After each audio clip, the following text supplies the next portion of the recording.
ఇంట్లో Sunday special ఏం చేసుకున్నారో కమెంట్ చేయండి. మేమైతే వేడి వేడి చేపల పులుసు చేసాము. సరే, చేపల పులుసు వీడియో పక్కన పెట్టండి. మా ఫ్రెండ్ అయితే నాకు ఒక మంచి గిఫ్ట్ పంపించింది. ఏంటో చూడండి. ఇది చూస్తే మాత్రం నా కళ్ళు అయితే చెదిరిపోయాయి. మీకు కూడా ఇలాంటి బర్త్డే పార్టీస్ లేకపోతే మీ ఫ్రెండ్ బర్త్డేస్ అయినా, మ్యారేజ్ యానివర్సరీస్ అయినా, మీ బెస్ట్ ఫ్రెండ్స్కి గిఫ్ట్స్ ఇవ్వాలన్నా, నెక్స్ట్ హౌస్ వార్మింగ్స్ అయినా, ఎలాంటి గిఫ్ట్ అయినా మీకు ఎలాగ నచ్చిందో ఆ విధంగా తయారు చేసి మీ ఇంటికి డోర్ స్టెప్ డెలివరీ చేస్తారు.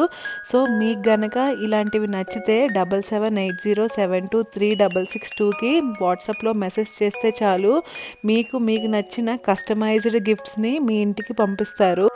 వీళ్ళ దగ్గర miniature 3D frames, fridge magnetics, next customised items, ఏ ఐటమ్ అయినా మీకు నచ్చినట్టుగా మీరు మెచ్చే విధంగా కస్టమైజ్ చేసి తయారు చేస్తుంది. స్వయంగా మా ఫ్రెండే తన చేతులతో స్వయంగా కస్టమైజ్ చేసి మీకు కావాల్సినవన్నీ పంపిస్తుంది. సో ఇంకెందుకు ఆలస్యం, మీకు గనక మీ ఫ్రెండ్స్కి కానీ మీ రిలేటివ్స్ కానీ గిఫ్ట్స్ పంపించాలంటే ఉన్న నెంబర్కి మెసేజ్ చేయండి. వాళ్ళ బిజినెస్ పేరు